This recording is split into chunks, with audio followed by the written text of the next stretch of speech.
अस्सलाम वालेकुम। आज हमारे पास chapter number 3 discrete probability distribution example number 3.18 and lecture number 67. Fit a binomial distribution to the following data and compute expected frequencies. हमने क्या करना है, हमने बाइनॉमियल डिस्ट्रीब्यूशन पहले हमने बाइनॉमियल डिस्ट्रीब्यूशन का डेंसिटी फंक्शन हमने करना है एंड उसके बाद हमने एक्सपेक्टेड फ्रिक्वेंसीज जो है वो फाइंड आउट करनी है. The x and the F R given. The x value is 0, 1, 2, 3, 4 and the frequency is 30, 62, 46, 10 and 2. How to fit the binomial distribution? First, compute the table. The x and f value is given and find the f of x. 0, 1, 2, 3, 4, 30, 62, 46, 10 and 2. Multiply the x and the f values. Clear? 30 multiply 0 equal to 0. The next is 62 multiply 1 is equal to 62. 46 multiply 2. 46 multiply 2. 46 multiply 2 is equal to 92. Next is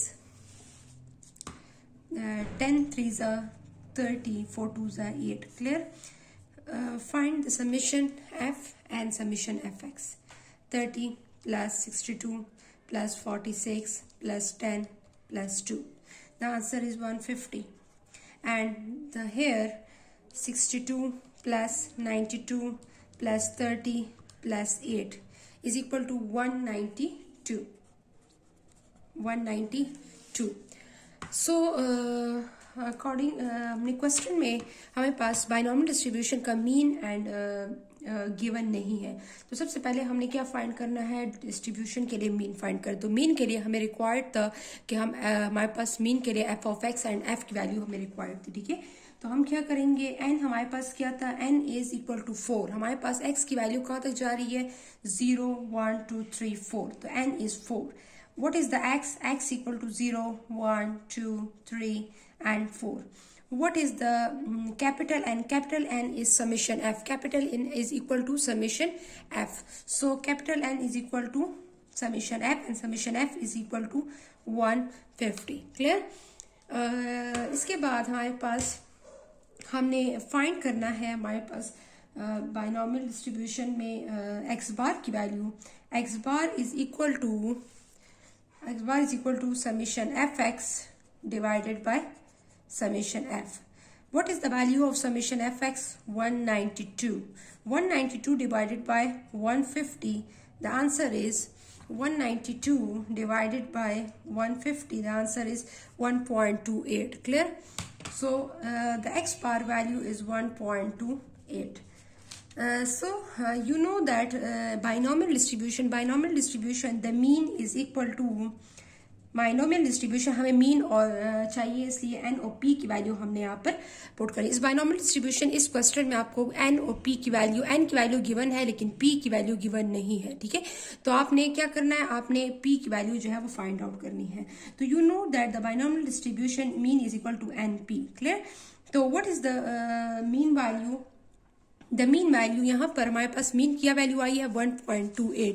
clear? According to this question हमारे पास mean की value आई है 1.28 is equal to mean is equal to n p. What is n p? The n p is equal to n is 4 and p is unknown. तो हमने p जो है वो यहाँ से फाइंड आउट करना है. So in the next step mean equal to 1.28 जो ऑलरेडी हमने डेटा से कैलकुलेट कर लिया है and n is 4 and p is unknown. So 1.28 divided by 4 is equal to 4p divided by 4. हमने दोनों साइड पे 4 को डिवाइड कर लिया है. तो आंसर इज हमारे पास क्या आएगा, p is equal to 1.28 divided by 4. So the answer is 0.32. 0.32. So the p value is 0.32. Clear? इस क्वेश्चन में हमारे पास p की वैल्यू अननोन थी, हमारे पास x की और n की वैल्यू गिवन थी, इसलिए कि बाइनोमियल डिस्ट्रीब्यूशन के लिए हमारे p की वैल्यू अननोन थी। सो हमने p किस तरह फाइंड किया कि मीन इक्वल टू, हमारे पास मीन किसके इक्वल होता है, बाइनोमियल n p के इक्वल होता है। तो मीन हमने यहाँ से इस से अर्थमेटिक मीन से हम कैलकुलेट करते हैं summation F x divide by summation F 1.28, तो वो हमारे पास 1.28 आ गया इज इक्वल टू n हमारे पास 4 और p की वैल्यू अननोन थी, ठीक है। तो 1.28 डिवाइडेड बाय दोनों साइड पे हमने 4 को डिवाइड कर लिया, तो p 1.28 divide by 4 p is equal to 0.32। तो p की वैल्यू हमारे पास फाइंड आउट हो गई 0.32। अब हम क्या करेंगे, q की वैल्यू फाइंड करेंगे। जब p की वैल्यू फाइंड हो जाती है उसके बाद हम क्या करते हैं, q की वैल्यू हम फाइंड करते हैं। What is the value of q, q is equal to 1 minus p, clear. तो हमारे पास q की वैल्यू क्या है, हमारे पास 1 माइनस p है। तो इस क्वेश्चन में हम क्या करेंगे, q is equal to 1 minus 1, p value is 0.32,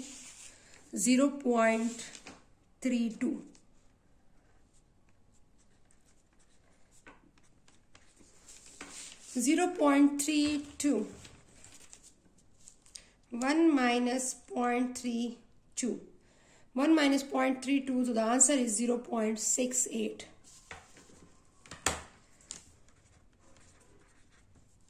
Clear? So the p is equal to 32.32, 0.32 and q is equal to 0.68. So the fitting binomial distribution, अब हम क्या करेंगे, the binomial distribution, the fitted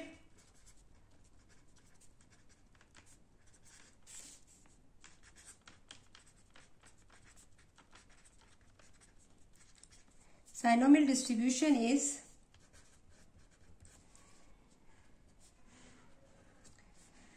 4cx p power, what is the value of p, 0.32 power x, q is 0.68 power 4 minus x.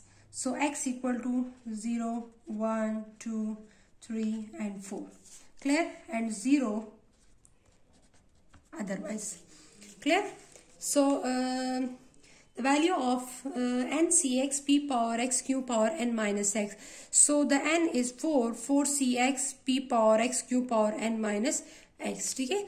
तो हमारे पास ये function आ गया, x की range क्या आती है हमारे पास, 0, 1, 2, 3 and 4 and 0 otherwise, clear.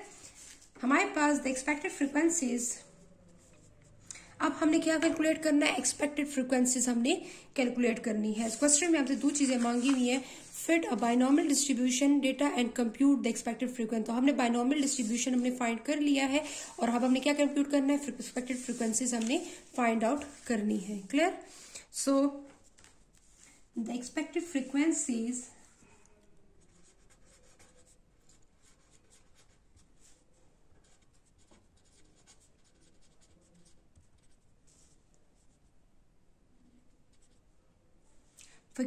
are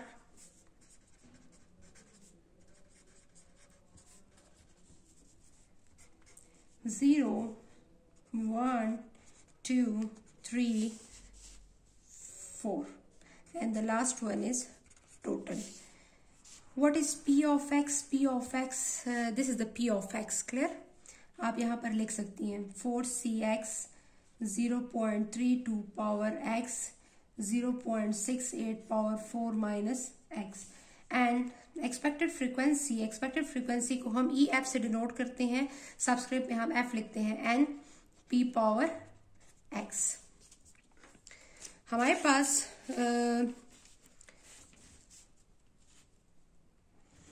अब हमने कैलकुलेटर से इसकी प्रोबेबिलिटीज जो है वो हमने कैलकुलेट करनी है।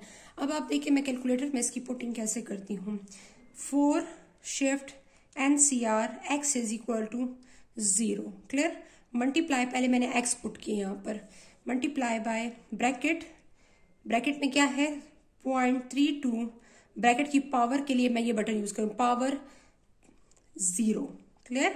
फिर मल्टीप्लाई, फिर इसके बाद क्या है ब्रैकेट में 0.68 मल्टीप्लाई, ब्रैकेट में क्या है 4 माइनस 0 से यहाँ पर क्या आएगा 4 माइनस 0, 4 से मैं 0 को सब्ट्रैक्ट करूंगी, फर्स्ट मैं 0 पुट करूंगी, 4 answer is 4, so the answer is 0.2138, 0.2138. The next is 1. ठीक है,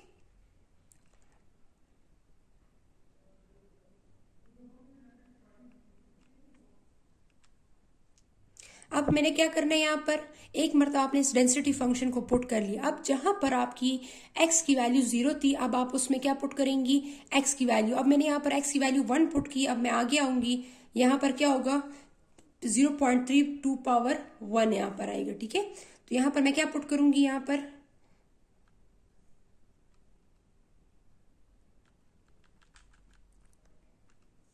मैं 1 पुट करूंगी। And the next is 4 minus 1 क्या आएगा, 3। क्लियर। अब एक बार मैंने डेंसिटी फंक्शन यहाँ पर पुट कर लिया, तो दोबारा इसके लिखने की जरूरत नहीं है, आप उसमें जस्ट x की वैल्यूज जो है वो चेंज करेंगे।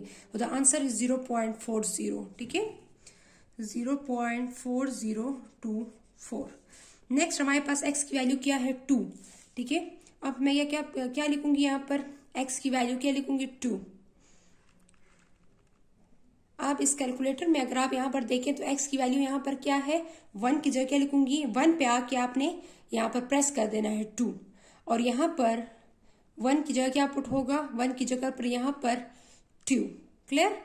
और इसके बाद 4 माइनस 2 से क्या आएगा, 4 माइनस 2 से फिर दोबारा भी 2 आएगा, तो 0.2840।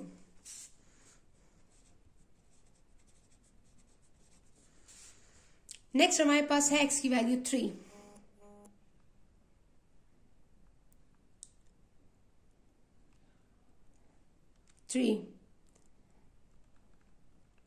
सो x की वैल्यू यहां पर क्या होगी, 3, और वहां पर 4 माइनस 3, तो क्या आएगा, 4 माइनस 3, तो यहां पर आएगा 1।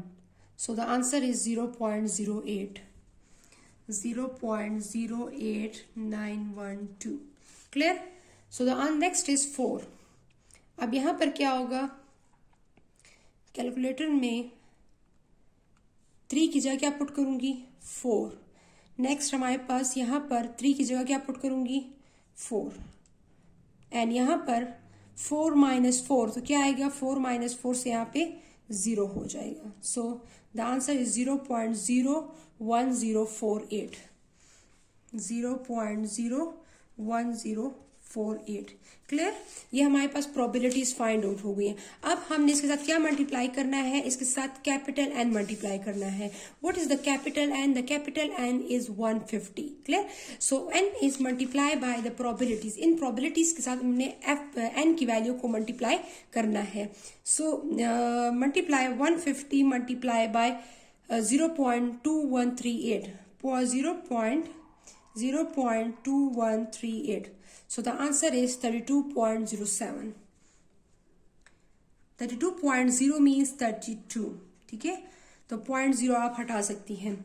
अब नेक्स्ट हमारे पास है 150 मल्टीप्लाई बाय 0.4024, 60.36।